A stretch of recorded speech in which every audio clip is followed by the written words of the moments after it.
L'affaire du lieutenant-colonel Marouane. 4 puissances étrangères ont approché l'entourage de cet officier supérieur des services secrets algériens qui est en fuite, qui a déserté. Cette affaire, elle est cruciale. C'est la première fois que l'un des officiers les plus influents des services secrets algériens, après la fuite, et qui risque d'être récupéré par des puissances étrangères pour lui soutirer tous les secrets de l'État. Ce n'est pas n'importe qui, ce lieutenant-colonel Marouane. C'est pour ça qu'on enquête sur lui. Il fait partie de ces jeunes officiers qui ont traité des dossiers qui relèvent du secret de défense. Il a dirigé quand même en 2018 le bureau central de lutte contre le terrorisme de la DGSI. C'est le plus puissant service de renseignement en Algérie. C'est toutes les affaires, toutes les opérations menées par les services secrets algériens. Les opérations d'infiltration, les sources, les indicateurs au sein des groupes armés, la liste des groupes armés qui sont infiltrés ou contrôlés ou visés, ciblés par l'Algérie, le terrorisme national et international. La DGSI algérienne, elle a travaillé même sur des dossiers du Sahel, de la Libye. Vous imaginez, c'est pas un petit lieutenant-colonel qui avait, parce que des lieutenants-colonels en Algérie, il y en a des milliers. Il était dans le bureau central. L'affaire du lieutenant-colonel Marouane.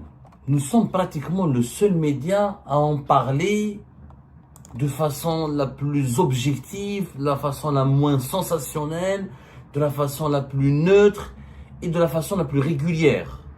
Et notre dernière émission sur cette affaire a suscité énormément de réactions.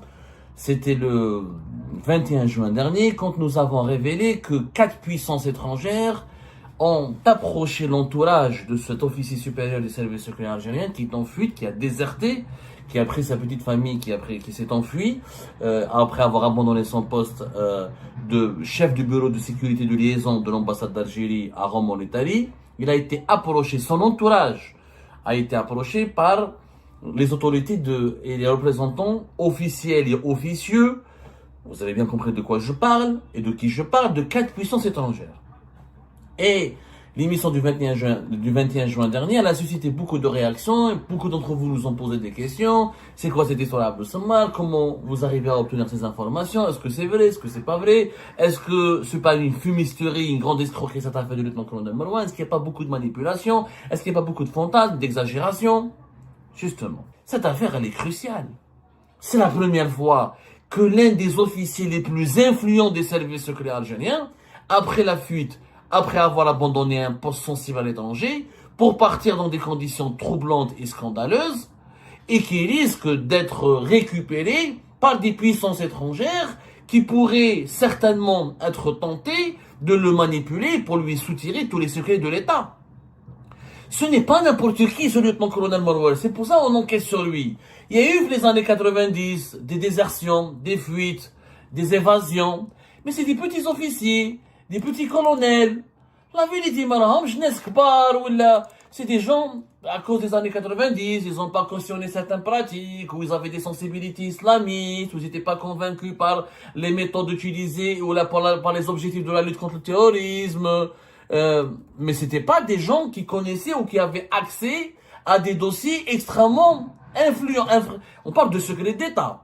Ils ont fait défection, ils ont fugué, ils sont devenus des insoumis, ou pour parce qu'ils ont des conflits directs avec leur hiérarchie, ou pour des raisons de considération idéologique et politique personnelle, ou parce qu'ils craignaient pour leur vie, ils voulaient pas cautionner certaines pratiques, ou là ils faisaient l'objet d'une vengeance personnelle, où leur vie était exposée au danger, ils voulaient pas faire la guerre. Lieutenant-colonel Marouane, j'insiste, pourquoi il n'est pas comme les autres? Et ce monsieur, il est jeune, 40 ans, c'est vrai. Il fait partie de ces jeunes officiers qui ont traité des dossiers qui relèvent du secret de défense. Je rappelle, nous l'avons expliqué déjà, nous l'avons indiqué. Mais il faut répéter pour que les gens comprennent de quoi il s'agit. Ce monsieur, il a dirigé quand même en 2018 le bureau central de lutte contre le terrorisme de la DGSI. Il était à la tête du bureau central de la lutte contre le terrorisme. La Direction générale de la sécurité intérieure, c'est le plus puissant service de renseignement en Algérie. Le bureau central de lutte contre le terrorisme, c'est toutes les affaires, toutes les opérations menées par les services secrets algériens.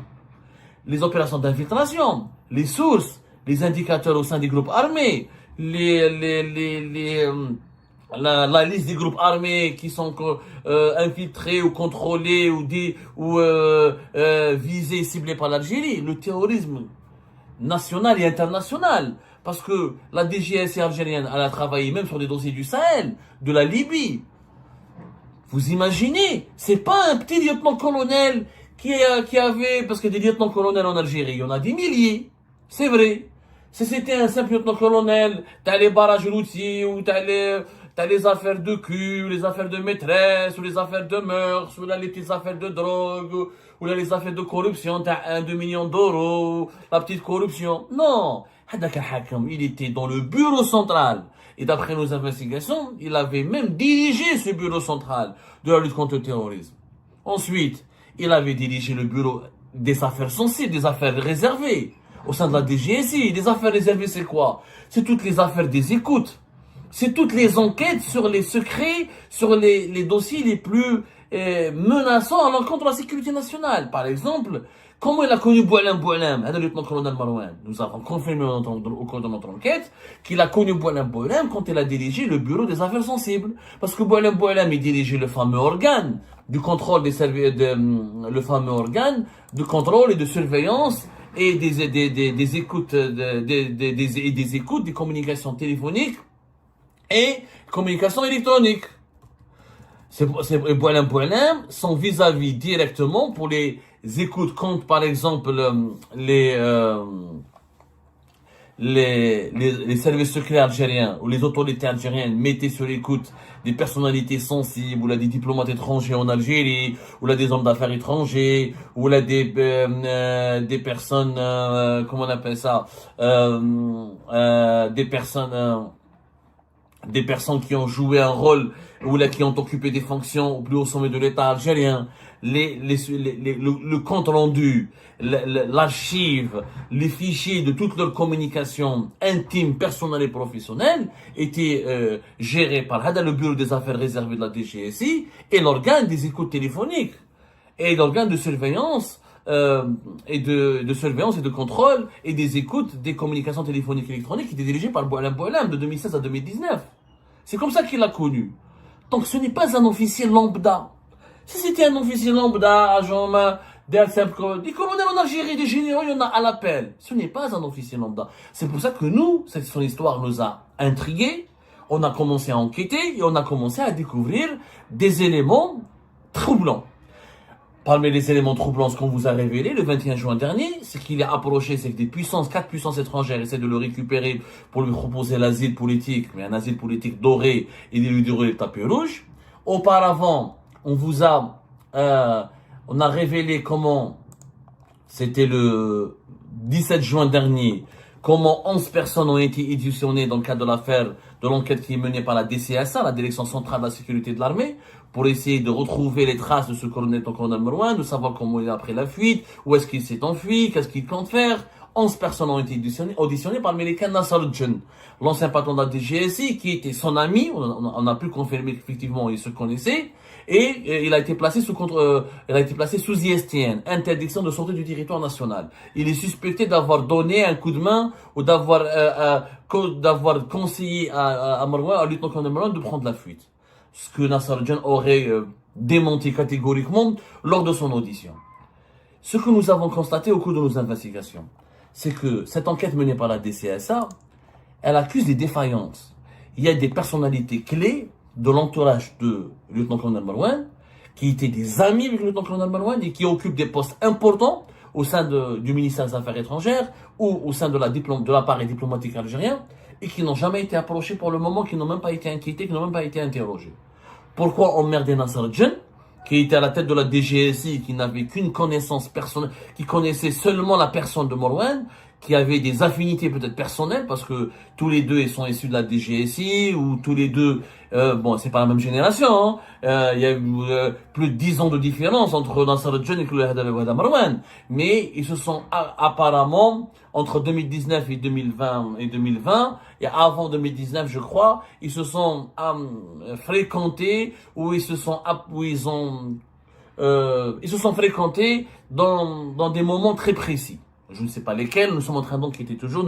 On n'a pas toutes les réponses à ces questions. Moi, je suis pas agent des services secrets, moi, je suis un journaliste. Et c'est pas mon rôle de retrouver le lieutenant-colonel Marouane. Je ne cherche pas à le retrouver. Moi, je cherche à alerter les autorités algériennes sur la nécessité d'adopter un traitement extrêmement sérieux, extrêmement professionnel, et de traiter cette question en urgence absolue, parce qu'il est question, quand même, des secrets de l'État algérien. Si, par malheur, le lieutenant-colonel Marouane, dans un geste de désespoir, dans un geste de malheur, il décide de collaborer avec des services étrangers pour avoir l'asile et demander et sauver sa peau, ça c'est extrêmement menaçant pour les intérêts de l'Algérie. Ceci dit, on m'a reproché dans quelques émissions de dire que c'est un homme bien. Moi, je cite mes sources. Il a des détracteurs, il a des partisans.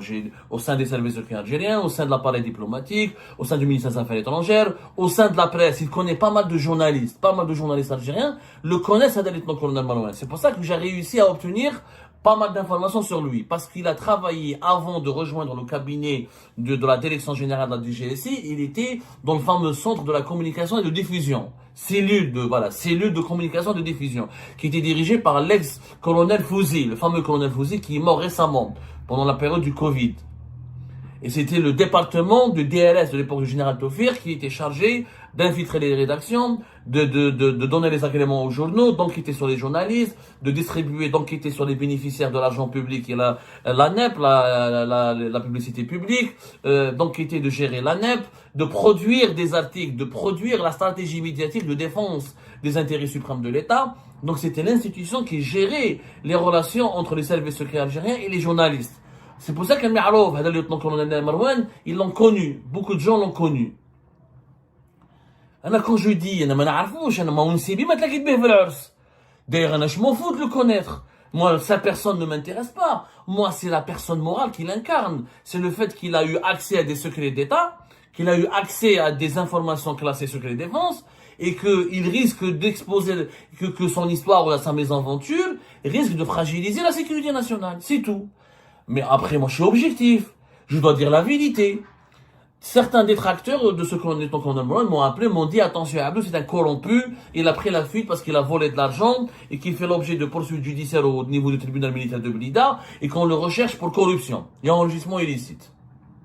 Parce que pour le moment, on ne sait pas pourquoi le tribunal militaire de Blida l'a convoqué et pourquoi il risque d'être mis en examen dans une affaire qui pourrait lui valoir de longtemps jusqu'à la perpétuité, voire la peine de mort.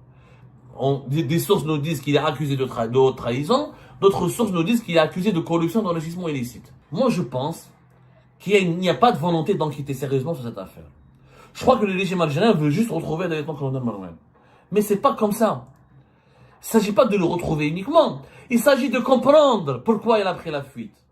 Pourquoi il a déserté. Parce qu'il faut guérir le mal à partir de ses racines. Parce que ce que nous craignons, nous les patriotes, soucieux de l'intérêt général de notre pays et de la préservation de sa sécurité nationale, qu'est-ce qu'on craint? On craint un effet domino. Ce qu'on a, le fameux effet domino. C'est-à-dire l'effet domino, un domino qui tombe va entraîner tous les autres dominos. C'est que demain, les autres officiers, dans les services secrets, d'autres diplomates, ils pourraient tous déserter et fuir et aller demander l'asile. On me l'a dit. J'ai eu des diplomates, j'ai eu des sources sécuritaires et diplomatiques qui m'ont parlé. Ils m'ont dit, Abdou, il est ami avec les enfants du président. Il est ami avec son secrétaire particulier. Il est l'ami proche de son chef de cabinet, de son puissant chef de cabinet, où il a eu peur. Mais là, s'ils veulent nous écraser, ou là, s'ils veulent, si on est victime d'abus de pouvoir, ou là, s'ils veulent nous inculper dans une affaire, qui va nous défendre? Vous imaginez l'impact psychologique? Mais je crois que les dirigeants algériens, je crois qu'Abdelmajid Tebboune et Saïd Chengheriha n'ont pas encore compris la gravité de cette affaire. C'est qu'il y a un effet domino, l'effet du mimétisme. Demain, d'autres hauts responsables des services secrets, d'autres diplomates seraient tentés de lui emboîter le pas, et de prendre la fuite, et de déserter. Je vous demande l'asile en Suisse, ou là en Allemagne, ou là en France, ou dans un autre pays, et bien sûr, Pourquoi je veux rentrer en Algérie, où je risque de me retrouver au chômage, ou au moindre problème. Parce que les problèmes au sein des services de sécurité, au sein de l'administration de l'État algérien, ils sont nombreux. Il y a trop de conflits personnels, trop de conflits claniques. Comme depuis 2019, on a banalisé la persécution des officiers, des militaires et leur emprisonnement. On a banalisé la persécution et l'emprisonnement des responsables politiques et des dirigeants politiques. Comme on a banalisé l'incarcération tout court. N'importe qui peut aller en prison, quel que soit son grade, quel que soit son rang, quelle que soit sa fonction. Donc les gens ont peur. Au moindre problème, il y a un consul, un vice-consul, un petit capitaine, un petit commandant des services secrets, il a un problème avec sa hiérarchie, ou son responsable, ou là avec un personnage influent de l'État, il va y faire un rapport contre lui, et la justice va se mobiliser, il va dire je suis à l'étranger, je prends la fuite. Je demande là, on dit qu'il m'a Marouane. Je vais faire comme le lieutenant-colonel Marouane. Or, toutes ces personnes-là ne sont pas aussi importantes que le lieutenant-colonel Marouane. Mais ça peut créer un risque de fuite d'informations confidentielles. Parce que à chacun qui occupe une fonction au sein de l'État algérien, chacun traite un dossier. Et tous les dossiers peuvent être sensibles à une certaine échelle. Mais le lieutenant-colonel Marouane, je le dis, j'appelle à la sagesse. Ça sert à rien de le diaboliser, de l'insulter, de nous appeler, de dire qu'il faut lui tomber dessus, c'est un traître. Hein. Qui décide, il a trahi qui? Il a trahi quoi? Il a trahi qui? Le président, quand la famille Tebboune, il était leur guide. Il les accompagnait au quotidien. Le cas, ma chefouche fait le khair. Le cas, Abdelmajid Tebboune ne lui faisait pas confiance. Il va être l'ouladou. Qu'est-ce que je me تدخلوش في راسي. Voilà, moi, je suis là pour le dire, moi, je suis pas un avocat. Là, je défends l'Algérie. Moi, je défends la sécurité nationale. Et عيينا بهذو لي فونجونس لي guerres de clan ارمي هذا الجنرال الحبس ارمي هذا الكولونيل الحبس نحي هذا الجنرال نحي هذا الكولونيل طب هذا الكلون يدار مع هذا لوتر كلون والبني عميزم والريجيوناليزم عيينا من هذو لي زيستوار ça fragilise notre pays. أنا نشوف واش رانا عايشين. Nous sommes peut-être à l'aube. Le monde d'aujourd'hui risque peut-être le déclenchement à n'importe quel moment d'une troisième guerre mondiale. Et nous, les officiers les plus brillants, les mieux informés, on les laisse partir, on les pousse vers la fuite, vers la désertion. Il se passe quelque chose. Il y a un malaise. Il faut comprendre les raisons de ce malaise. Il faut enquêter, non pas pour accabler, mais d'abord pour comprendre, avant de juger, avant de condamner ce lieutenant-colonel Marouane. Il faut comprendre ses motivations. Il faut comprendre son histoire. Il faut essayer de régler ce problème avec lui. Il faut au moins l'écouter. Il y a la présomption d'innocence. L'enquête sérieuse, elle n'est pas à charge. Elle est honnête, elle est directe, elle est objective. Quand on identifie le mal, quand on identifie les infractions ou le crime, là on peut juger. Mais il faut accorder à la partie adverse le droit de se défendre. Il faut d'abord prouver la culpabilité de l'autre. En Algérie, tout est politisé. Hada darb hada. Parce qu'un tel s'est bagarré avec un tel, parce qu'un tel il est puissant, donc la justice va être du côté du puissant pour écraser celui qui n'est plus puissant. Ça ne peut pas continuer comme ça. Je vous le dis, l'enquête menée sur l'affaire du lieutenant-colonel Marouane, il y a plein d'anomalies, des irrégularités, des incohérences. C'est une affaire de sécurité nationale. J'appelle Abdelmajid Tebboune et Saïd Chengri à la prendre très au sérieux et à faire preuve de sagesse et à essayer de régler ce problème en urgence. Je vous remercie, comme d'habitude, pour avoir suivi la vidéo jusqu'à la fin. N'oubliez pas de nous laisser vos commentaires, vos réactions autour du sujet et de vous abonner à la chaîne si vous n'êtes pas encore abonné. Je tiens à vous remercier aussi pour votre soutien à notre chaîne, pour vos encouragements, pour vos commentaires aussi nombreux et diversifiés. Je tiens aussi à remercier nos abonnés et les personnes qui nous suivent régulièrement. Sans vous, ça n'aurait pas été possible. Donc voilà, merci encore une fois et à la prochaine dans une nouvelle vidéo.